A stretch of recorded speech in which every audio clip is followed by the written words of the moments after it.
Assalamualaikum warahmatullahi wabarakatuh. Salam. Apa kabar kawan-kawan ngobor semuanya dimanapun berada, semoga sehat selalu, masih dalam lindungan Allah Subhanahu Wa Taala. Jumpa lagi di sini di channel ngobor, ngobrol seputar horor nih. Masih seperti biasa nih ada Mas Ayung yang nggak bosan-bosannya ya membawakan cerita-cerita horor lah yang menarik untuk kita semua dan akan menemani kita kurang lebihnya 30 menit ke depan. Ya itu saja, monggo silakan Mas Ayung barangkali mau menyapa kawan-kawan semua. Baik, terima kasih Bung Ogan atas pembukanya tadi. Aku tak nyapa kawan-kawan juga, Bung Ogan. Assalamualaikum warahmatullahi wabarakatuh. Bismillahirrahmanirrahim. Apa kabar kawan-kawan ngobor semua? Semoga semua dalam keadaan baik, sehat, dan selalu bahagia tentunya kapanpun dan dimanapun saatnya. Kembali ada kita berdua di ngobor seperti biasa. Terima kasih sekali untuk teman-teman yang masih aktif selalu, masih selalu setia dengan kami di ngobor, dengan memberikan dukungan buat kami dalam bentuk apapun. Semoga dikembalikan dalam sesuatu yang lebih baik lagi ke teman-teman semua. Cerita apa ya, hari ini? Nyelilit Bang. Ini ada sebuah cerita. Cerita ini dari Mas Paidi, Bang. Mas Paidi orangnya nyenengin, lucu. Kalau dia mungkin gitu ya, pengen tak ajak kemari, cerita sendiri aja lebih menarikkan dia daripada saya mungkin.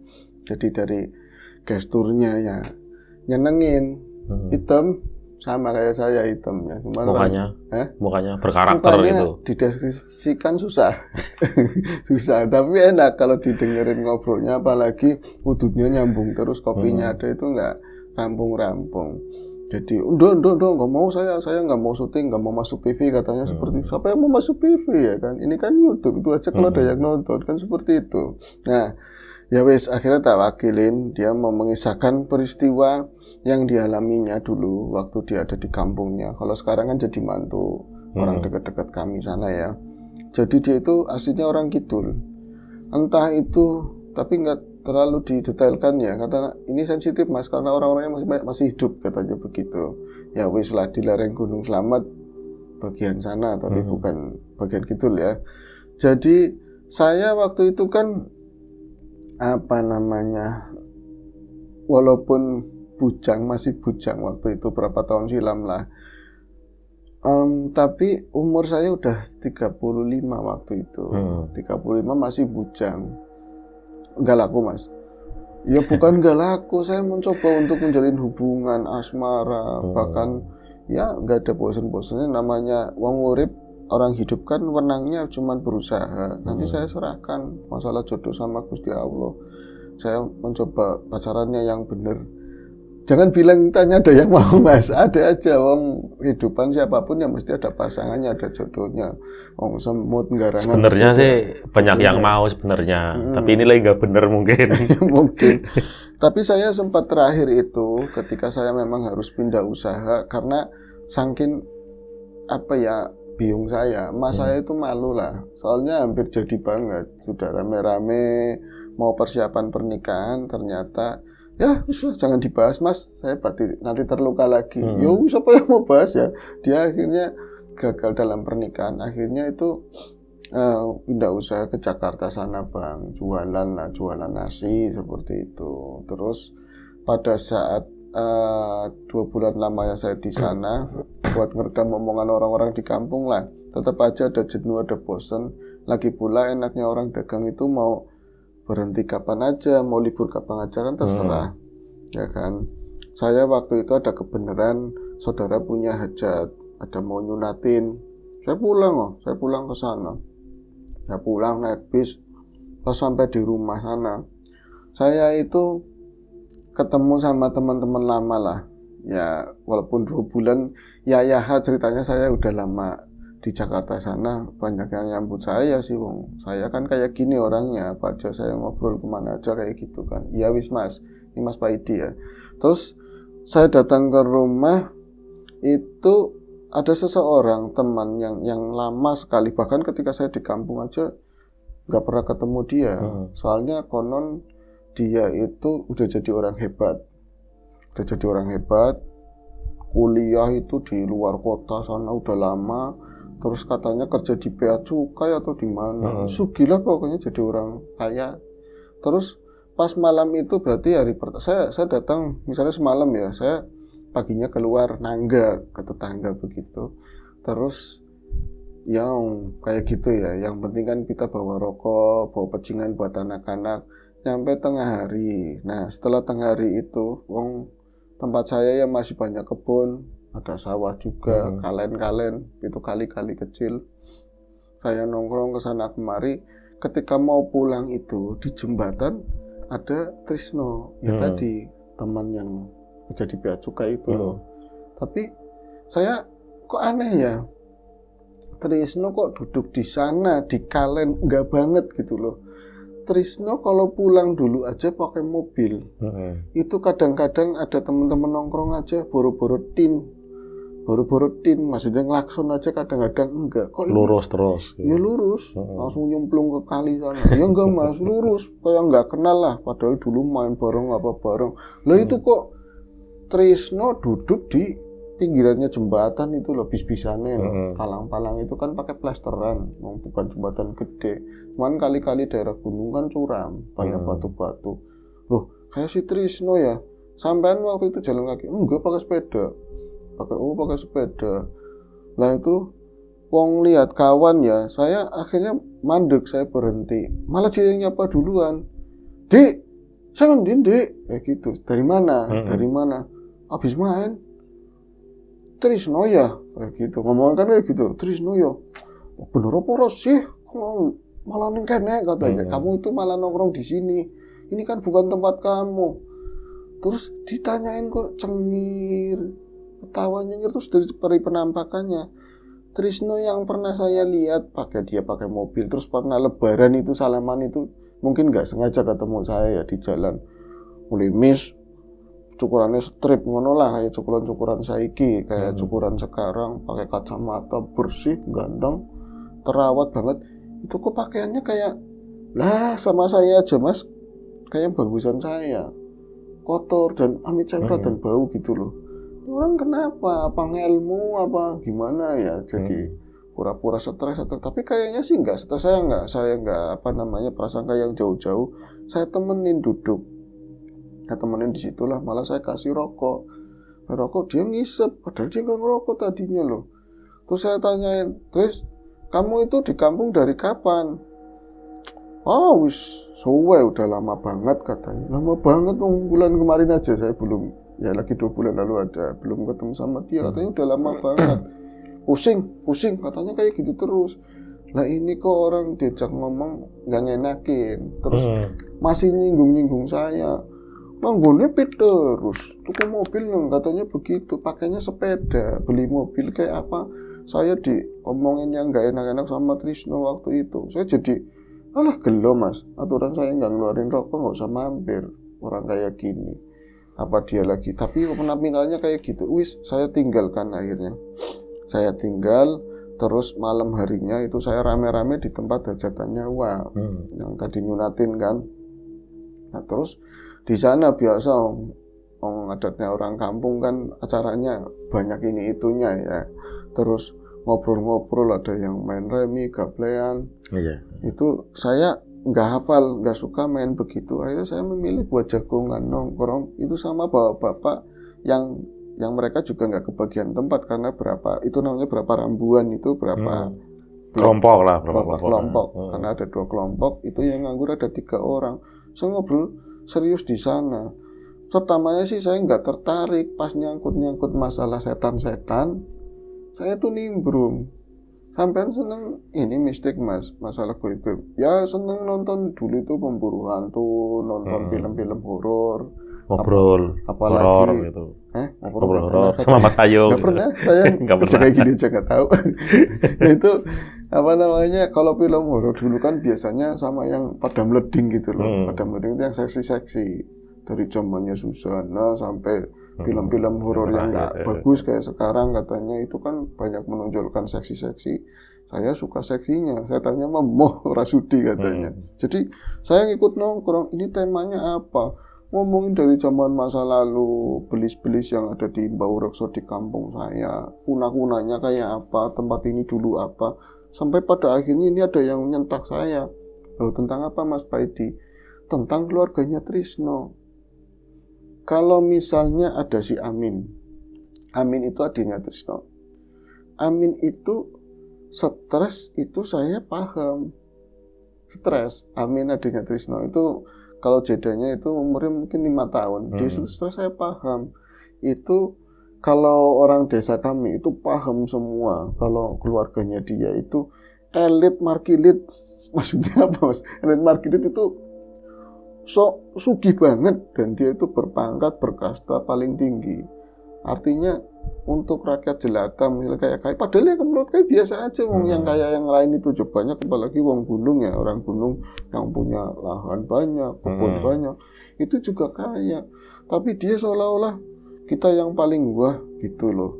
Jadi kalau ada orang dekat itu udah disangkanya mau ngutang, kerja ya dipahitin, macam-macam, banyak curiganya, terutama orang tuanya si tadi Trisno dan Amin. Itu bapaknya sebut saja namanya siapa ya, sing enak Mas, yang kayaknya jahat banget namanya, soalnya nggak boleh kayak gitu, saya bilang.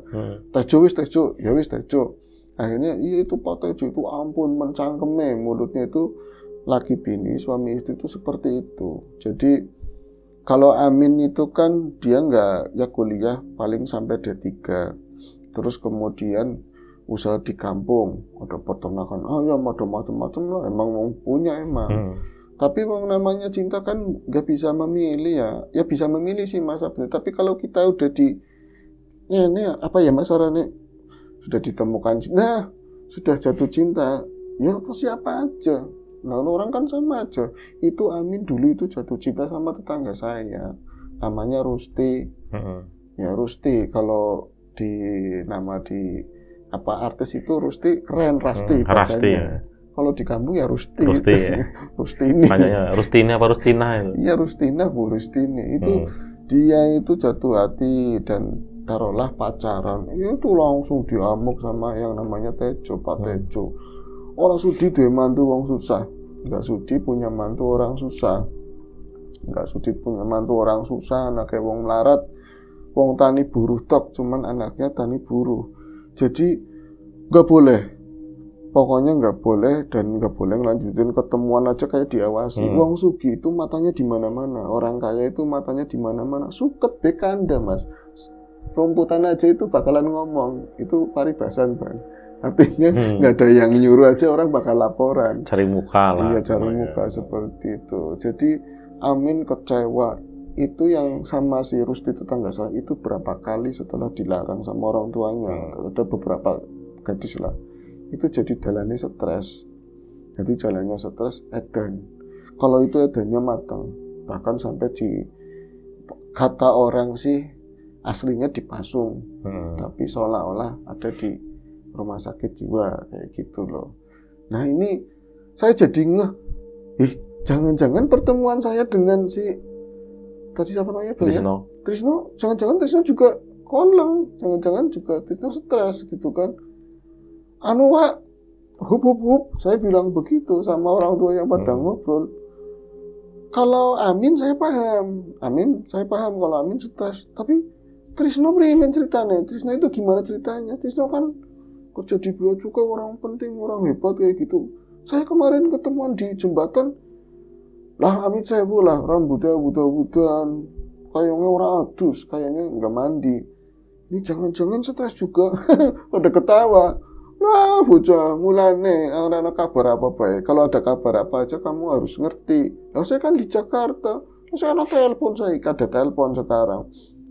Buat saya juga ada telepon, penting-penting apa ngurusin orang. Ini mah orang kebenaran saya ketemu.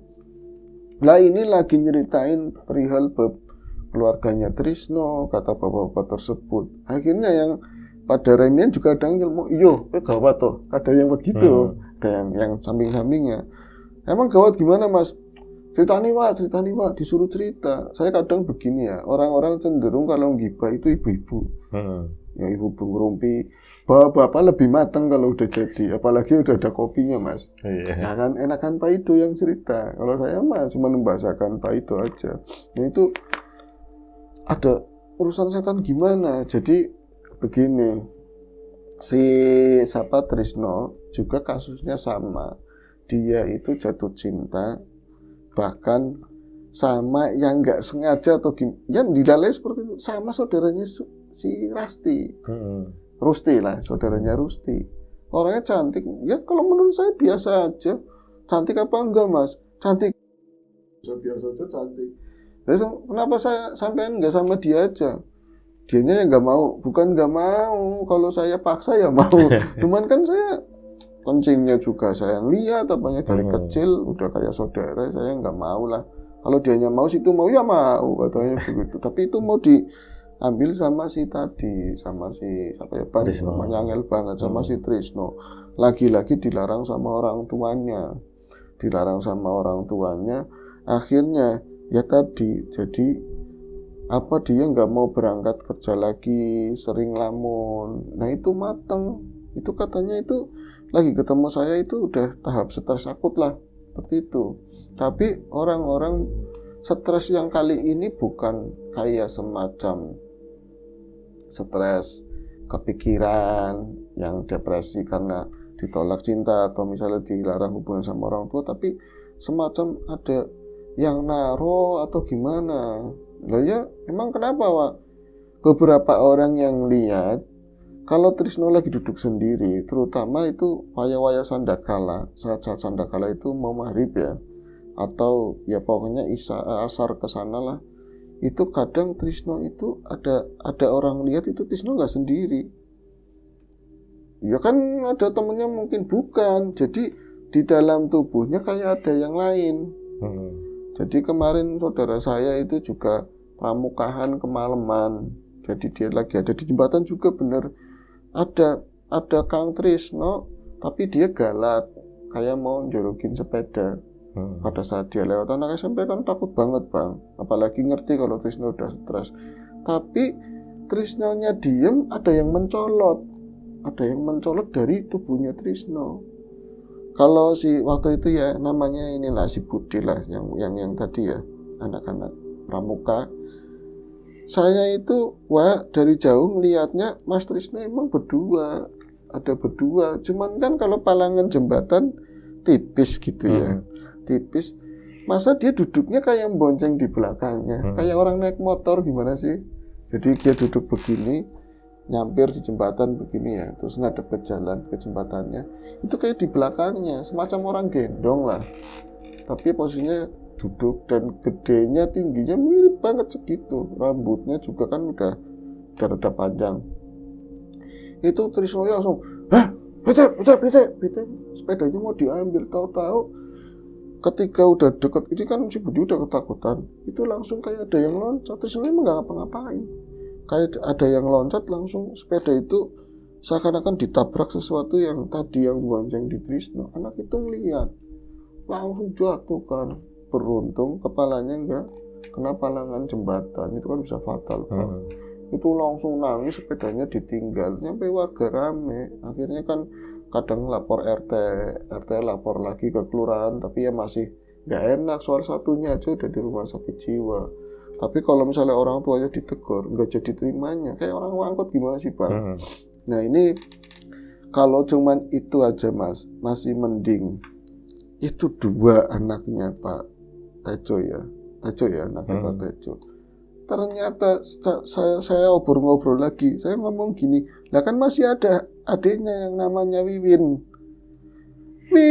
ditanyain, Wiwin kan kelontangan, Wiwin udah kelontangan itu telanjang. Wiwin bocah ayu kayak anaknya emang ganteng-ganteng, itu aja ganteng semua. Wiwin itu cantik, Bang, cantik, dan sekarang katanya udah telanjang. Telanjang gimana? Udah beneran, Wak? Beneran dasmu itu udah stres parah. Tapi dikurung di kamar terus. Pernah sekali waktu tengah malam itu keluar kampung. Ya mau nulungin gimana ya, mau telanjang kayak gitu. Tapi untung nggak begitu jauh dari rumah, langsung dimasukin lagi. Itu perkaranya sama, Pak. Perkaranya karena dilarang-larang berhubungan dengan orang yang lain derajat. Seharusnya kan orang kalau udah ada banyak peristiwa kayak gitu udah buat pelajarannya, tapi itu tambah matang. Akhirnya jadi stres. Tapi kalau yang di Wiwin nggak pernah keluar mereka nggak pernah ada yang melihat dia itu ada sesuatunya atau ada hantunya atau apa. Tapi kalau si siapa ya, Bang? Trisno susah banget nama itu ya, padahal samaran nih Bang, pengen tak ganti banget. Trisno itu sering banget yang lihat. Jadi kadang-kadang Trisno itu ngobrol sendiri. Kalau kayak kemarin itu kata Pak Ijo ya, emak saya aja ngeliat, lagi saya pulang waktu itu, emak saya aja ngeliat Trisno lagi jalan itu lepas maghrib, emak saya itu dari musola. Ya namanya manusia sama-sama manusia, dulunya juga anak baik. Mas saya nyapa, "Tres, sing ngendik?" digituin, "Dari mana?" Maghrib. Itu mas saya ngertinya Trisno itu sama temennya kayak orang lagi waras gitu loh. Enggak kalau dia itu stres. Memang ada seseorang di sampingnya dia. Malah Trisnonya itu nggak jawab nggak apa, cuman ngelinguk lirik ke arah dia lah. Temennya ini nggak ngelinguk sama sekali. Tapi ketika mas saya itu jalan mau ke rumah, baru deg, Trisno sih sama siapa? Kok orang bajunya hitam semua? Nggak cuma bajunya, ya kulit dia hitam kabeh, hitam semua. Akhirnya di balik badan nengok ke arah Trisno.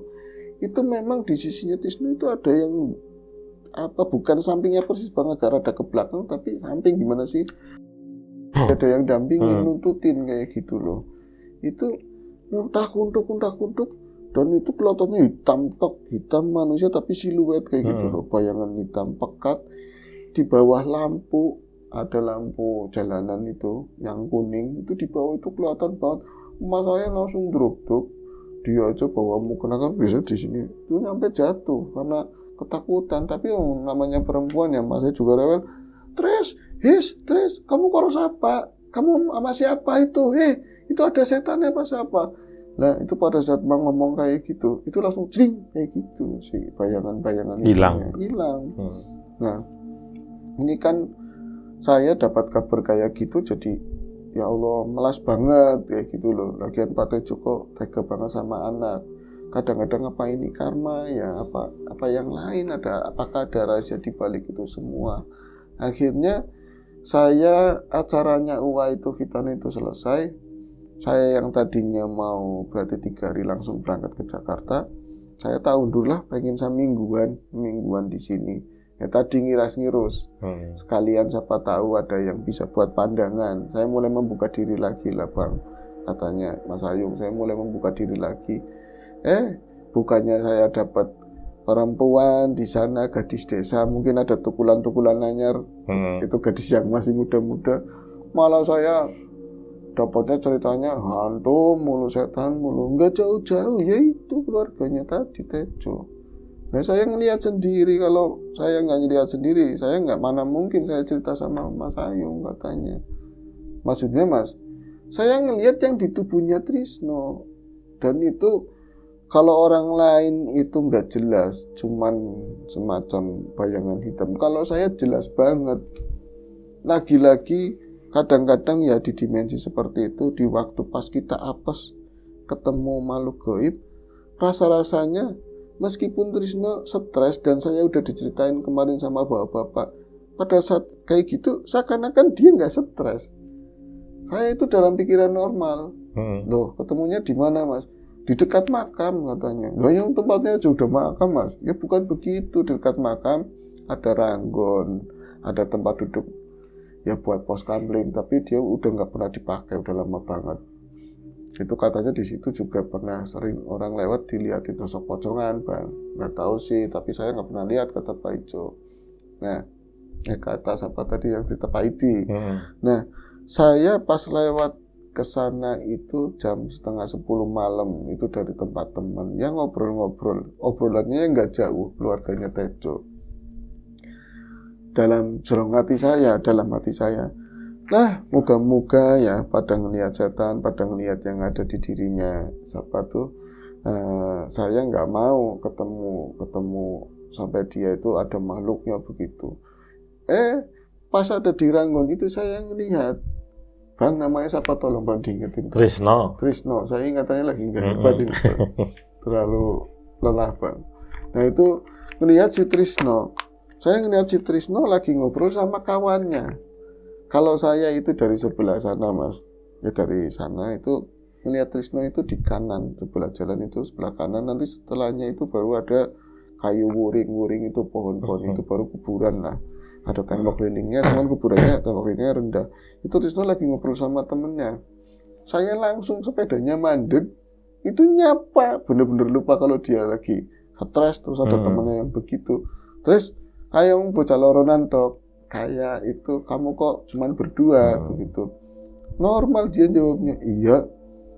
Saya bilang, di anak udah di ada rokoknya. Oh, kondisi saya gerayang-gerayang sapu, untung masih ada. Itu 3 batang persis, 3 batang. Jadi kalau misalnya temennya juga nggak ada rokok, wong pati-pati nanya ke saya, berarti dia kan nggak ada rokok sama sekali. Saya sekaligus kalau di sepeda itu sering tak cangklongin, ya itu yang kemarin dari rame-rame sedulur itu ada air mineral yang kecil-kecil begini loh bang, di keranjang itu kan sepeda mini. Oke, banyune sekalian ini airnya, siapa tahu kalian butuh minum. Itu si Trisno langsung cucus minum, malah rokok tak nyalain sama saya. Sempat saya ngobrol nanyain masalah adiknya, tapi yang perempuan saya nggak berani karena ada telanjang-telanjangnya ya. Terus kegiatan kamu apa? Nah itu saya yang ngertinya posisinya normal, dia nggak stres ya. Saya ngobrol aja terus ini temennya. Jadi kalingan tubuhnya Trisno gitu loh. Karena dia kan ngobrol di sini masih di atas sepeda. Terus kalingan tubuhnya temennya akhirnya kancane suruh rokok. Oh, tawani dewek kok. Kamu nawarin sendiri. Loh kok jawabannya begitu. Akhirnya saya mau kasih rokok, itu baru turun dari sepeda. Nah, geser begini. Itu sampingnya persis bang. Wong lihat hantu kadang-kadang orang jauh-jauh. Saya deket banget Mas Ayu. Loh, deket. Lah semeter B nggak ada. Kalau diginiin saya kena katanya. Ya itu mah bisa cepet banget bang. Jauh juga bisa kena. Udah yuk.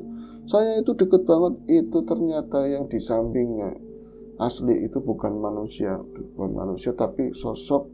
Kalau sekilas itu saya ngeliatnya kayak siapa ya? Kalau dulu itu siapa ya Mas, yang pernah ada di lagunya Joshua itu loh. Ayo siapa? Tukul. Yang hitam. Siapa itu? Tukul Arwana. Iya yang jadi tukul itu. Siapa lupa dia ngomong apa Mas Baidi. Kayak itulah seperti itu. Jadi hitam tapi di bibirnya merah begitu, bibirnya merah. Terus bola matanya itu kayak bolong tok tapi sana ke dalam. Lo sampean hebat bisa gambarin semuanya. Sekarang saya nggak bisa ngapa-ngapain. Saya udah cuma bisa diem itu, tapi korek masih tak pegang. Saya mau nyalain rokok. Jadi rokok mau saya pas tak nyalain begini. Itu dia ada pokoknya dia saya ngotor rambutnya berintik, rambutnya gimbal, berintik begitu. Itu baunya kayak semacam ikan yang dibakar. Baunya kayak gitu katanya. Baunya kayak semacam kayak sangit-sangit gimana ya? Sangit-sangit amis dan dari tubuhnya itu semacam ada asap-asapnya tipis. Bisa jelas banget Mas Baidi. Oh saya nggak bisa ngapa-ngapain ya.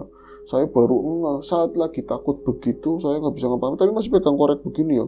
Loh saya deg-deg tapi nggak bisa jalan, nggak bisa ngapa-ngapain pokoknya. Saya masih pikirannya masih, Baidi stres. Ini temennya Baidi. Saya langsung nyebut sebisa-bisanya. Mulut itu susah banget. Tapi hati kan tetap bisa ya. Akhirnya pas saya ada kesempatan bisa nafas begitu, saya langsung lari sejadi-jadinya itu nabrak sepeda saya pulanglah ke rumah saya tuh. Bentar Pak. Oh iya.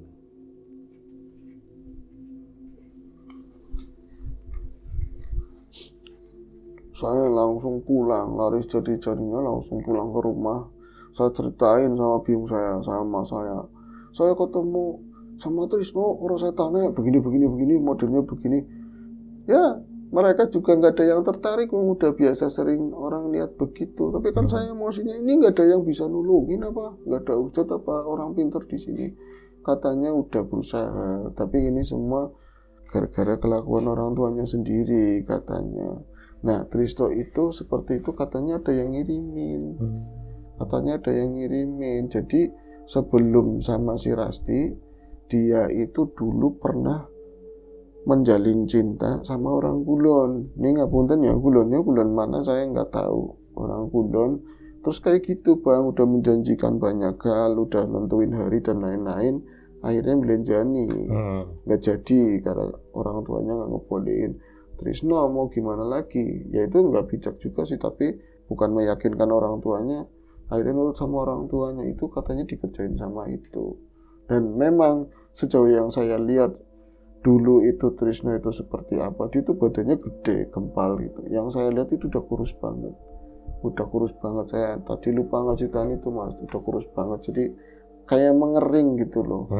Nah setelah ini saya cerita ini sama sampean, ya mungkin itu santet atau apa, atau mungkin saya pikir sih begini ya mas, santet itu adalah sebuah lantaran dok, sebuah lantaran, kalau nggak diizinin sama yang kuasa juga nggak bakalan. Tapi perbuatan orang tuanya, kelakuannya itu kayak dia dapat balasan melalui itulah tegurannya sekali lagi lewat anaknya yang gila, stres lagi, maaf lah saya bilang begitu.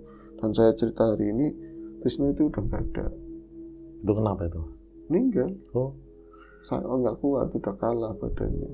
Jadi peristiwa itu berapa tahun mas? Ya udah sekitar 6 atau 7 tahun yang lalu lah. Sampai sekarang udah menikah, sudah sama Rasti, ya bukan, nggak mau sama saya. Nikahnya sama tetangganya jenengan sendiri, ya saya lupa gitu kan. Itu aja ceritanya Pak. Cerita yang sangat menarik ya saya. Memang orang tua ya harusnya gimana lah, tahu kemauan anak gitu kan, apalagi perihal jodoh ya. Ya itu saja persembahan Ngobrol kali ini. Jumpa di Ngobrol selanjutnya, mungkin masih sama saya atau sama Mas Riam Bilu. Itu saja dan kami akhiri. Wassalamualaikum warahmatullahi wabarakatuh.